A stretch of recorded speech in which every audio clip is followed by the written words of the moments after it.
KKMD 679화 미 군사 전문지 디펜스 뉴스 번역. 한국 멈티 개발 능력 이미 보유했다. 국제전략연구소 IISS 분석. 유무인 복합 체계 적용된 KF-21 FA-50 2040년 등장한다. 대한민국과 관련된 해외 군사 전문지 기사들을 번역하다 보면 심심찮게 만나게 되는 단어가 있습니다. ambitious라는 단어가 바로 그 주인공인데요. 원래 야심만만하다는 뜻으로 쓰이는 이 단어는 해외 기사에서 보통 성공하기 어렵다는 말의 완곡한 표현으로 쓰일 때가 많습니다. KF-21 보라매가 아직 KF-X였던 시절, 많은 외신들은 KF-X 개발 일정에 대해 too ambitious, 이루 말할 수 없이 성공하기 어려운 계획이라고 표현하기 일쑤였습니다. 하지만 그 야심차기 이를 데 없는 개발 일정에 따라 실제로 시제기가 만들어지고 초도 비행에 성공하고 이제는 본격적인 양산 과정으로 돌입하는 지경이 되다 보니 더 이상 KF-21 보라매에 ambitious라는 단어를 사용하는 외신은 찾아보기 어렵게 되었습니다. 현재 발표된 개발 일정에 따르면 공대지 공대함 공격 능력을 완전하게 갖추는 블락 2 버전의 KF-21은 2032년까지 양산 완료될 예정입니다. 그 이후 5세대 전투기로 분류될 수 있는 KF-21 블락 3로 개량할 것이냐, 아니면 덩치를 키우고 기체 일부를 재설계하여 5.5세대 혹은 6세대 전투기로 볼 수 있는 KF-XX-로 나아갈 것이냐 라는 질문에 도달하게 됩니다. 한 가지 유의해야 할 부분은 우리가 너무나도 자연스럽게 사용하고 있는 5세대 전투기는 사실상 명확하게 정립되어 있는 개념이 아니라는 사실입니다.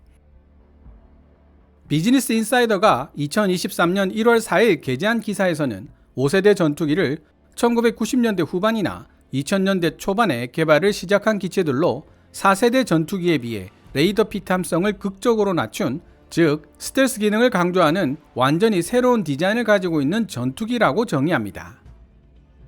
보통 여기에 고속 대용량 데이터 링크와 센서 통합을 통해 극적으로 향상된 상황 인식 능력, 애프터버너를 작동시키지 않고서도 초음속 비행이 가능한 슈퍼 크루즈 기능 탑재 여부 등을 5세대 전투기의 특징으로 언급하기도 합니다. 사실 이런 기준을 엄격하게 적용한다면 중국이 만든 J-20이나 FC-31, 그리고 러시아가 만든 수이-57을 과연 5세대 전투기로 분류할 수 있을지 의심스럽지만 모두가 5세대 전투기라고 부르고 있죠. 그만큼 전투기 세대 구분이란 애매모호한 점이 많다는 뜻입니다. 어쨌든 레이더 피탐성을 극적으로 낮춘 저피탐 설계가 5세대 전투기의 시그니처인 것처럼 6세대 전투기의 시그니처로 항상 언급되는 것이 바로 멈티 유무인 복합 체계입니다. 최근 한국 항공우주산업 카이는 FA-50과 KF-21을 통한 유무인 복합 체계 구현을 목표로 하는 4단계 로드맵을 발표했는데요. 최종 4단계 로드맵이 시작되는 시기가 바로 2038년입니다. 한국 항공우주 산업은 2040년대 중으로 최종 4단계까지 발전된 유무인 복합 체계를 개발하겠다는 의지를 천명한 셈인데, 제가 자료를 보고 분석한 결과로는 최종 4단계까지 발전한 유무인 복합 체계는 더 이상 유무인 복합 체계가 아닙니다. 로열 윙맨 무인 전투기 한 대가 다수의 다목적 소형 무인기 AAP를 통제하는 모습은 무무인 복합 체계라고 불러야 정확한 표현이 될 것입니다. 그렇다면 한국 항공우주 산업은 왜 6세대 전투기의 시그니처라고 할 수 있는 유무인 복합 체계의 완성을 2040년대로 예정하고 있는 것일까요? 개인적으로 방위사업청이 지금으로부터 15년 후인 2039년 즈음에 한국형 F-414 엔진을 개발하겠다고 천명한 것과 무관하지 않을 것이라 추론하고 있습니다. 2024년 2월 26일 미국의 군사 전문지 디펜스 뉴스가 게재한 기사 South Korea eyes mixed fleet of manned unmanned warplanes. 유인, 무인 전투기를 섞은 혼합 전력 건설을 고려하고 있는 대한민국을 번역해보고 이에 대한 좀 더 상세한 이야기를 이어나가 보도록 하겠습니다.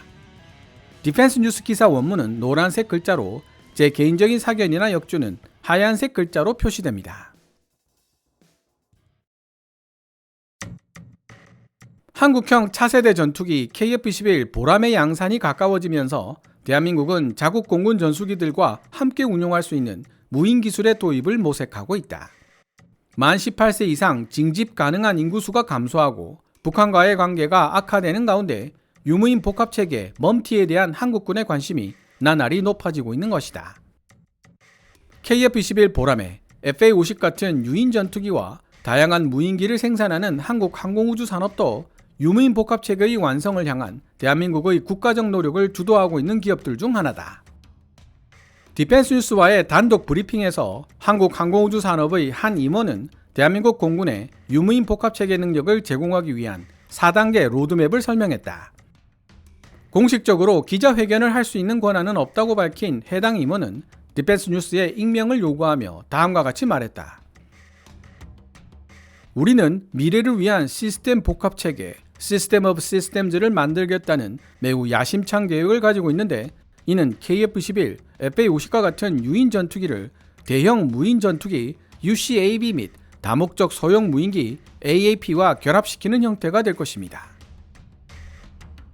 대한민국 공군은 4.5세대 전투기 KF-21의 단자형과 복자형을 모두 도입할 계획이며 2026년 6월 1호기 인수를 목표로 하고 있다. KF-21 보람의 복자형은 파일럿 훈련 역할 외에도 블락3 버전에서 실현될 유무인 복합체계, 즉 멈티 임무를 수행할 것으로 예상된다. KF-21 복자형에서 구현되는 유무인 복합체계는 뒷좌석에 앉은 조종사 혹은 인공지능을 통해 무인기를 조종하게 될 가능성이 높다. KF-21 보람에는 양산 과정 이후에도 새로운 기술을 탑재할 수 있도록 설계됐으며 이는 궁극적으로 KF-21을 기반으로 5세대, 6세대 파생형들을 개발하겠다는 한국의 의도를 보여주고 있다.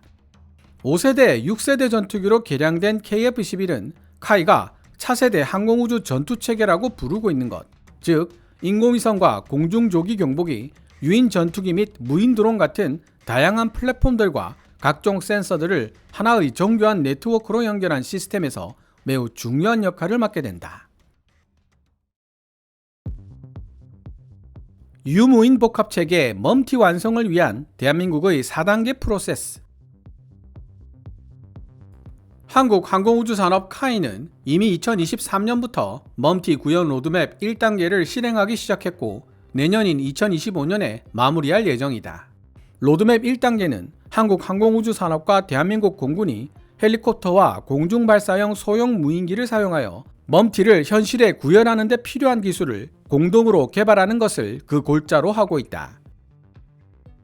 일단 고속 대용량 데이터 링크 및 인공지능에 대한 개념과 기술을 입증하는 데 성공하고 난 이후 한국항공우주산업 카이는 다목적 소형 무인기 AAP라고 불리는 보다 유능한 무인기 플랫폼을 FA-50 전투기와 연계하여 운용하는 단계로 전환할 예정이다.